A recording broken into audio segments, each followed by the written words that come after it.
Good morning, and thank you for tuning into the channel. It is week 2 of the NFL season, and we got some selections for you today. Let me get my paperwork straight. Thanks to all my new subscribers. I appreciate you. I also would like to congratulate everyone who was able to get down on the picks. We're 8-1, guys. Believe it or not, in this early season, and I say believe it or not because I'll be honest, I don't like making early season plays. I usually, if you've been rocking with me prior to now, you know that I go very light in the first few weeks, and we let the stats settle out. But we've been busy in the off season building models. We've been in training camp. We've been doing some things. And so we got some opinions, and we want to share them. So here we go. We're going to start out today with the first game on the docket. The Patriots are visiting the Miami Dolphins. Total is at 45.5. The line is -2.5 to the Dolphins. I don't like backing bad quarterbacks. I really don't see where the offense is supposed to come from in this game. If you put a gun to my head, I'm going to take the Patriots plus the 2.5. Tua is done. This is a divisional matchup, so I also like the under, but we're going to go light in this one because I don't like either team, don't like either quarterback. I think Tua is done. I think their coach, the little teenage kid that coaches the Dolphins, I think he's done as well. Moving along, we got the Jacksonville Jaguars going to Cincinnati. What am I missing? This is the hold up. Wait a minute. Hold. What did Nate Dogg used to say? Hold up. Hey. Week 2 in general, in a year, week 2 is overreaction week. Everyone overreacts to week 1 and they go crazy. And I think this is the case. Why are the Bengals only a 3.5 point favorite here? What am I missing? That I don't. Travis Hunter didn't show me anything last week. Trevor Lawrence didn't show me anything last week. And to be honest, Joe Burrow and Jamar Chase didn't show me anything last week. But they were on the road. They're at home this week. All right. In this little series, Cincinnati hasn't lost since the Red Rocket was rocking the pocket. I'm talking about Andy Dalton. That was the last time the Jags won in this series. JB has never lost, and he won't start today.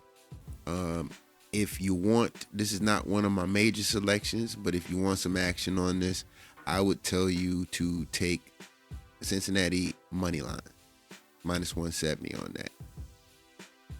Moving on to the next game I got here. What's going on? Next game on the docket, the Browns are visiting the Baltimore Ravens. Total 44.5. The spread is at 11.5. Now, I have a rule of thumb. This game violates my rule of thumb, which is never bet on unpredictable games. What's an unpredictable game? All games are unpredictable. I'm talking about games where there's 2 unknown quarterbacks. I'm talking about games where there's a key offensive or defensive lineman missing. Or I'm talking about a game like this one where the spread, just like rent, is too damn high. The spread is like rent. It's too damn high. And we are not going to, we don't mess around with double-digit games with the spread. If you go do your research, if you do your Googles, you'll find out that double-digit home favorites are like a coin flip. And I think this is an overreaction, but the Browns could very well get stomped out. That's why I say stay away. We're going out to the Cowboys. Giants are visiting Cowboys today. Totals at 44.5. The Cowgirls, Cowboys, cow people are -4.5. True story. I used to be a Dallas Cowboy fan. Trust me, there's no love lost.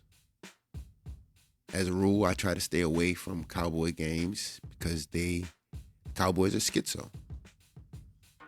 They lose games that they should win, and they win games that they should lose. It's been a long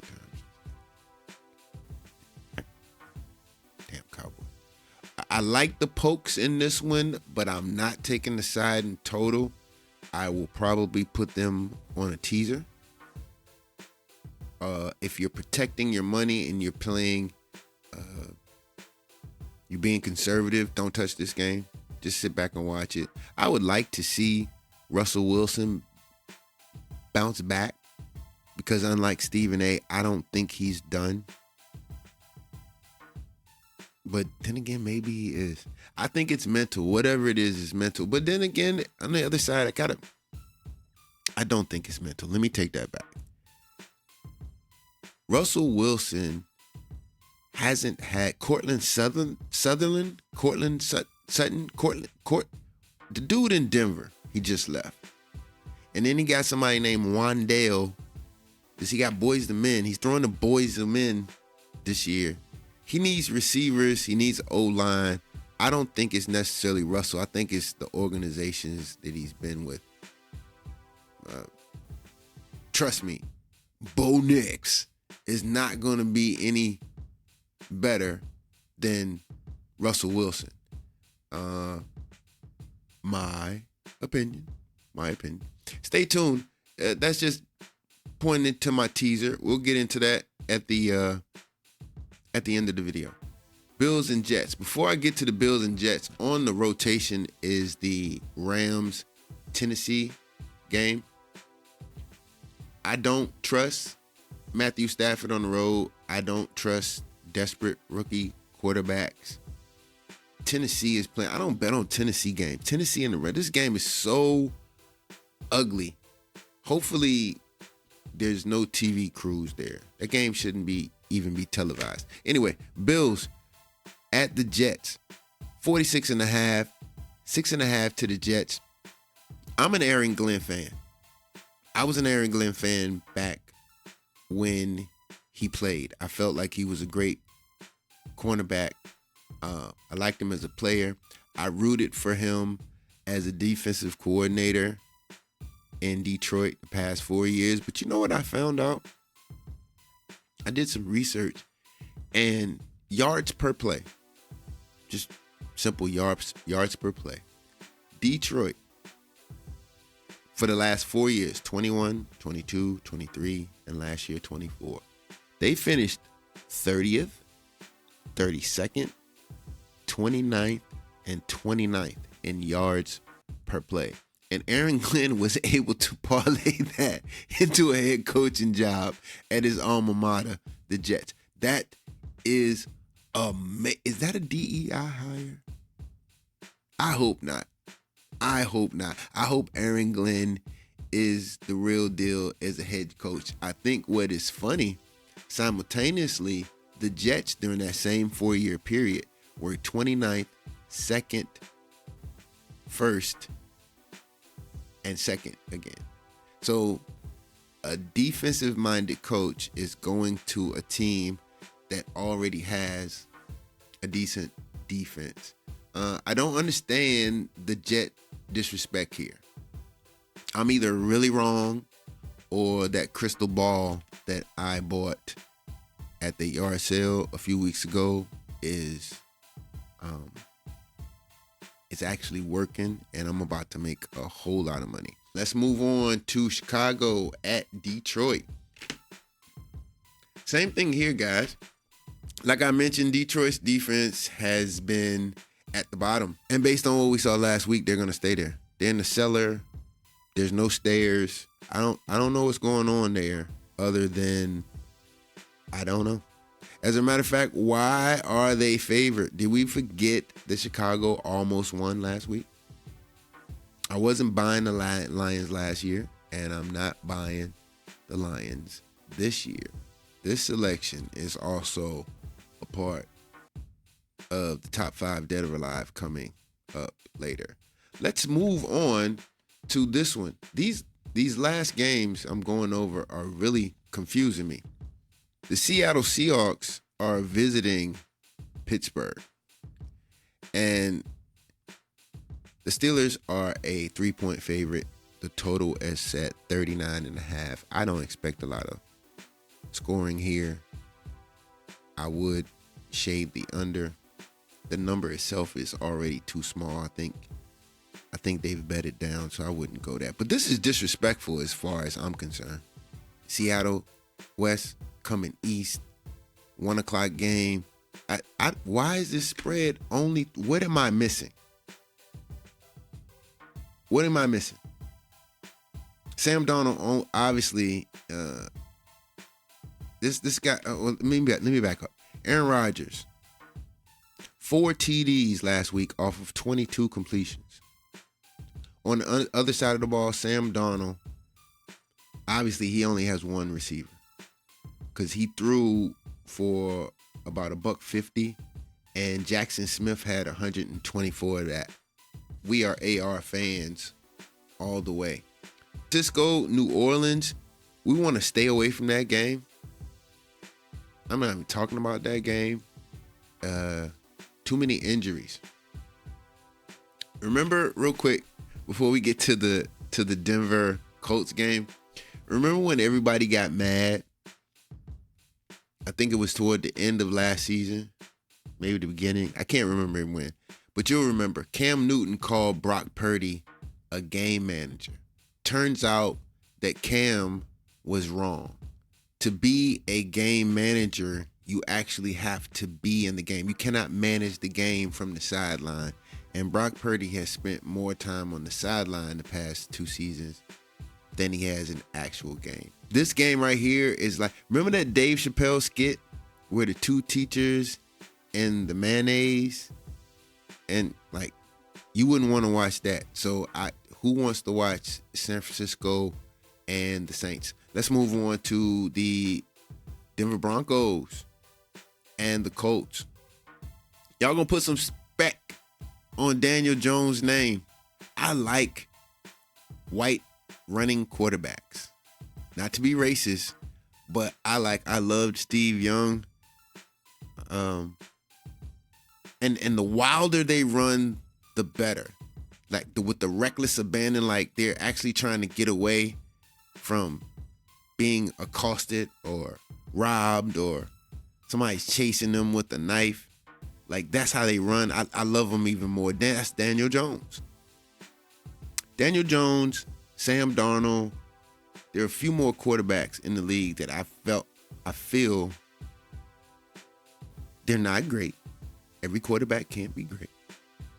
But I feel like if they get the right crew, staff, players around them, they can put up great numbers. I think Daniel Jones is that guy.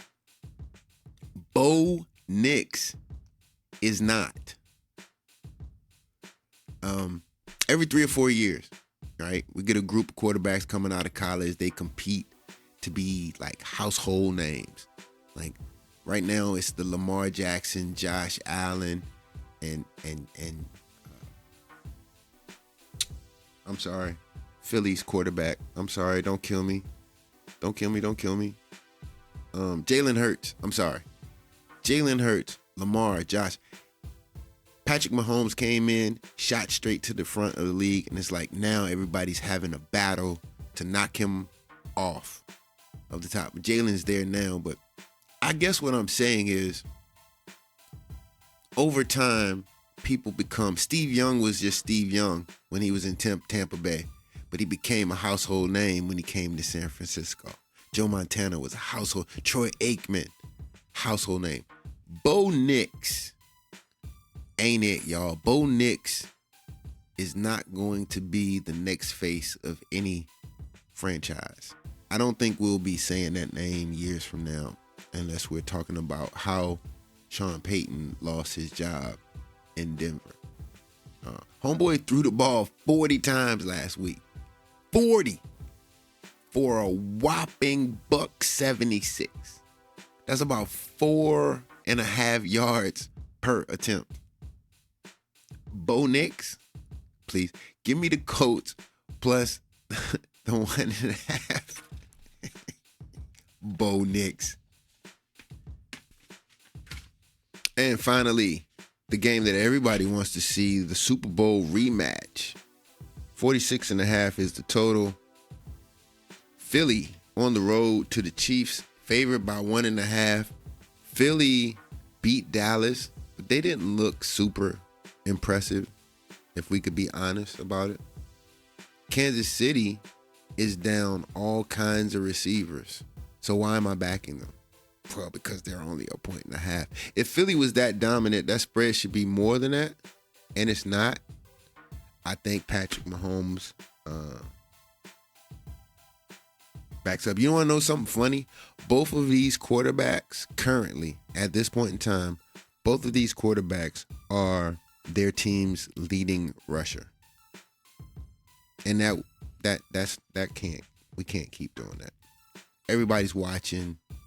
It's going to be Kansas. It has to be Kansas City, right? And finally, we get to the part of the show that you've all been waiting for. This week 2's top 5 dead or alive. We're going Jets plus the 6.5. We're going with the Bears plus another 6. We love points. Detroit, prove it to me. Take my money this week and prove it to me. Until you do, I'm not messing with you. The disrespect to my homeboy, Aaron Rodgers, has got to stop. It stops this week with everyone standing up and noticing that Seattle should have never been that close. 3-point Seattle with Sam Darnold and broke up Cooper Kupp. Stop. And the Colts, Daniel Jones and the Colts are serious, at least for now. We're going to take them plus that 1.5 that they're giving us. And the Chiefs, we feel it is a must win. I actually hate hearing when people say must win, but it works here. They have to win, right? Kansas City, gotta win. All right. Here's our top 5 dead or alive. I'll freeze the screen so you can check it out.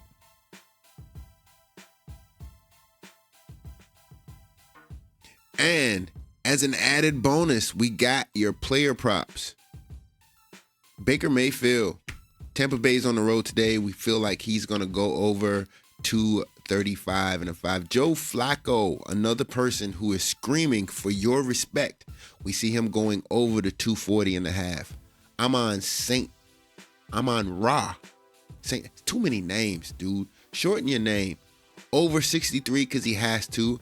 Zay Flowers is a beast. He's almost the only wide receiver on that team. He must be, because it's the only one that Lamar tends to throw. That line is freakishly low. I don't know why. We'll find out because we're putting money on it. Bijan Robinson rushing yards over 65.5.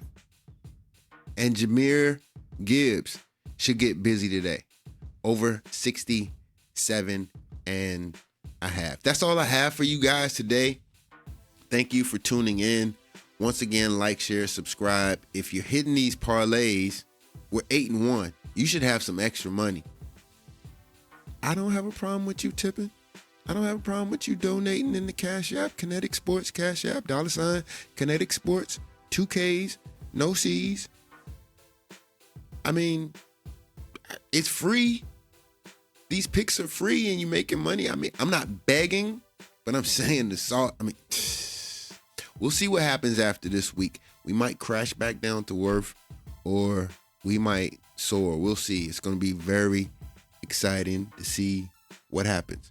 You guys enjoy the games and we will see you next week.